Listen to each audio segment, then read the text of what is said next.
आप सभी को जय मसीह की दोस्तों। मेरा नाम है रोहित कुमार। आप देख रहे हैं द इंस्पायर चैनल में आप सभी का स्वागत करता हूं। दोस्तों, आप सभी लोगों के बीच में लेके आ चुका हूं। यीशु 4 पापों से सख्त नफरत करता है। अगर आप अपने जीवन में करते हो तो परमेश्वर आपको कभी भी नहीं माफ करेगा। आज हमारे जितने मसीह भाई बहन हैं, आप सभी लोगों से कहना चाहता हूं कि आप लोगों को ये 4 पाप कभी भी भूल कर नहीं करना चाहिए। नहीं तो मेरे प्रियो, परमेश्वर हमारे जीवन को नष्ट कर देगा। परमेश्वर हमारे जीवन में बहुत सारी ऐसी समस्याएं लाएगा, बहुत सारी ऐसी दिक्कतें लाएगा, जिससे हम अपने जीवन में उस समस्याओं से, उस दिक्कतों से इतना ग्रसित हो जाएंगे कि हमारे जीवन नष्ट हो जाएगा।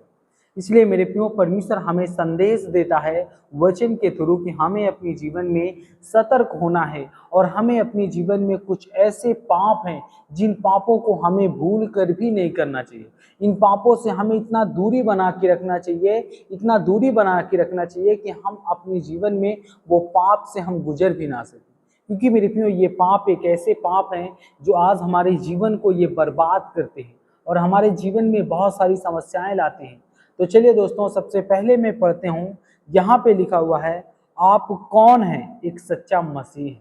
दोस्तों, आप क्या है? एक सच्चा मसीह हैं। आपके जीवन में एक मसीह जीवन है और आप अपने जीवन में प्रभु के वचन के तहत अपने जीवन को व्यतीत करते हो और प्रभु के वचन के तहत अपने जीवन में आप चलते हो। परमेश्वर इसलिए आपके जीवन में बहुत सारी समस्याएं और बहुत सारी जो दिक्कतें आती हैं उनको परमेश्वर दूर करता है। लेकिन मेरे प्रियो, जब आप जानबूझकर पाप करते हो इन 4 पापों को, तो परमेश्वर आपके जीवन में बहुत सारी समस्याएं लाता है, बहुत सारी दिक्कतें लाता है। दोस्तों, यहाँ पे लिखा हुआ है, पहला पाप मैं आपको बताने वाला हूँ, मूर्ति पूजा। जैसे कि आज हमारे कुछ मसीह भाई बहन हैं जो सुबह उठ करके मूर्ति पूजा करते हैं, यानी कि वो संसारिक परंपराओं में चले जाते हैं। उनसे गलती हो ही जाती है, क्योंकि मेरे प्रियो, परमेश्वर का वचन इस बात को हमें सिखाता है और इस बात को हमें कहता है कि हमें अपने जीवन में भूल करके भी कभी भी हमें ये मूर्ति पूजा नहीं करना चाहिए। मूर्ति जो पूजा है दोस्तों, वो एक ऐसा पाप है जिसे परमेश्वर घृणा करता है। और दोस्तों, यहाँ पे लिखा हुआ है, यिर्मयाह की पुस्तक अध्याय 10 से 3 और 6 में लिखा हुआ है। यहाँ पे पढ़ते हैं 3 में, क्योंकि देश के लोगों की रीतियां तो निकम्मी है, मूरत तो वन में से किसी का काटा हुआ काट है, जिसे कारीगर ने अपने वसूलों से बनाया है। यहाँ पे परमेश्वर का वचन कहता है, यहाँ पे लिखा हुआ है, क्योंकि देश के लोगों की रीतियां तो निकम्मी है, परंतु वन में से किसी का काटा हुआ काट है, जिसे कारीगर ने अपने वसूले से बनाया, यानी अपने औजारों से उसे बनाया है।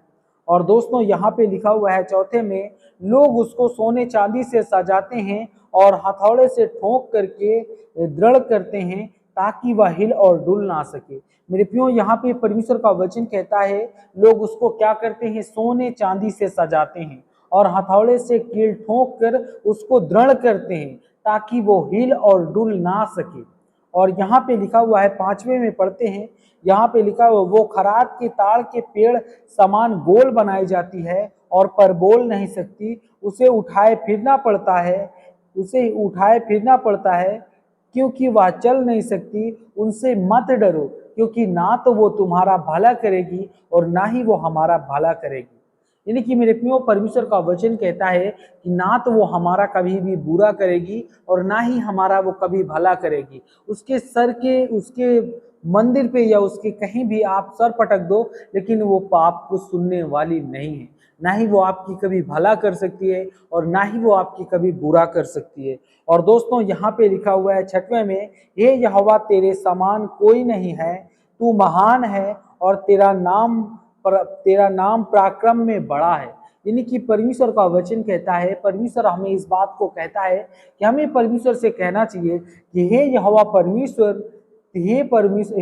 परमेश्वर, तेरे सामने कोई बड़ा नहीं है, तू महान है और तेरा नाम और पराक्रम जो है वो बहुत बड़ा है। परमेश्वर तुझे बहुत सारी ऐसी चीजें देगा अगर आप लोग इस प्रकार से परमेश्वर के वचन के तहत अपने जीवन को व्यतीत करते हो। और मेरे प्रियो, यहाँ पे लिखा हुआ है, भजन संहिता अध्याय 115 से 3 और 8 में लिखा हुआ है। यहाँ पे पढ़ते हैं, यहाँ पे लिखा, हमारा परमेश्वर तो स्वर्ग में है और उसने जो चाहा वही किया है, क्योंकि दोस्तों वो स्वर्ग का राजा है, उसने जो चाहा है वही किया है।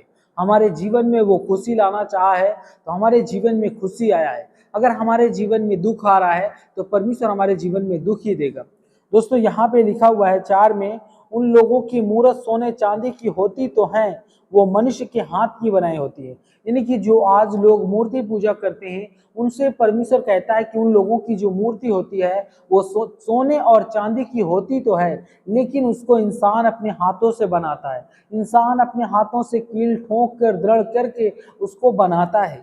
और यहाँ पे परमेश्वर का वचन कहता है 5 में, उनके मुंह तो रहता है परंतु वह बोल नहीं सकती, उसके आंख तो रहता है परंतु वह देख नहीं सकती, उसकी और यहाँ पे लिखा उसके कान तो रहता है परंतु वह सुन नहीं सकती, उसके नाक तो रहता है परंतु वह सूंघ नहीं सकती।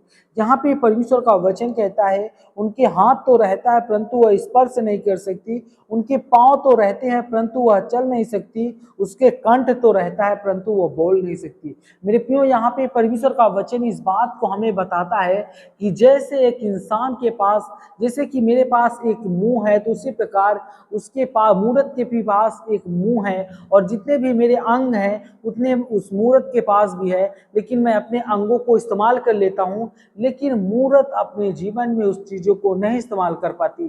क्यों? क्योंकि वो एक क्या है, वो एक निर्जीव वस्तु है। और परमेश्वर का वचन यहाँ पे हमें बताता है दूसरी गलती क्या है दोस्तों? दूसरी गलती ये है व्यभिचार।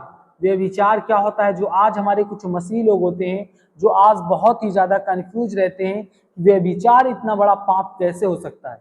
मैं आपको बताना चाहता हूं कि व्यभिचार इतना बड़ा पाप है जिसे परमेश्वर आपसे घृणा करता है और आपके जीवन को नष्ट कर सकता है।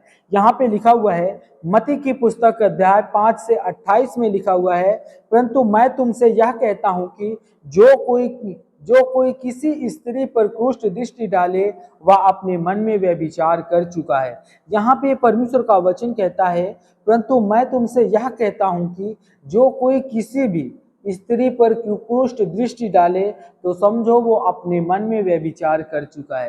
जैसे कि आज हमारे कुछ मसीह लोग होते हैं जो अपने जीवन में गली चलती हुई लड़की को बुरी नजर से देखते हैं तो वो कहते हैं कि मैंने उसे देखा ही बस, लेकिन आपके मन में अगर उसके प्रति कुछ आया, आपने सोचा, तो समझो आप उससे व्यभिचार कर चुके हैं। और यहाँ पे परमेश्वर का वचन कहता है तीसरा पाप मैं आपको बताने वाला हूँ। तीसरा पाप है झूठ बोलना। एक मसीही जीवन अगर आप जीते हो तो परमेश्वर आपके जीवन में बहुत सारी ऐसी आफत लाएगा, बहुत सारी ऐसी मुसीबतें लाएगा। यहाँ पे लिखा हुआ है भजन संहिता अध्याय 101 से 7 में लिखा हुआ है, जो छल करता है वह मेरे घर के भीतर नहीं रहने पाएगा, और जो झूठ बोलता है वह मेरे सामने कभी भी नहीं टिक पाएगा। यहाँ पे परमेश्वर का वचन कहता है जो लोग झूठ बोलते हैं एक मसीही जीवन जीने के बावजूद, तो मेरे प्रिय परमेश्वर का वचन कहता है कि आप लोगों को अपने जीवन में झूठ भूल कर भी नहीं बोलना चाहिए। और दोस्तों यहाँ पे लिखा हुआ है चौथा मैं पाप बताने वाला हूँ, पवित्र आत्मा को अनदेखा करना। अगर आप अपने जीवन में परमेश्वर को और पवित्र आत्मा को अनदेखा करते हो तो परमेश्वर आपसे बहुत ही ज्यादा घृणा करेगा। परमेश्वर आपकी प्रार्थनाओं और विनतियों का उत्तर नहीं देगा।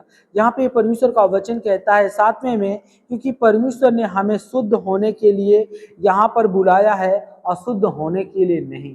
मेरे प्रियो, यहाँ पे परमेश्वर ने हमें अशुद्ध होने के लिए नहीं बुलाया, हमें इस सृष्टि में बुलाया है कि हम लोग शुद्ध हों और परमेश्वर के वचन पे चले, परमेश्वर के बताए हुए मार्ग पे चले। तो आज मेरे जितने मसीह भाई बहन हैं, आप सभी लोगों से कहना चाहता हूं कि आप लोगों को ये वीडियो अगर अच्छी लगे तो प्लीज चैनल को सब्सक्राइब करें और बेल आइकन को जरूर प्रेस करें। God bless you all of you, आमीन। नेक्स्ट वीडियो मिलता हूं दोस्तों।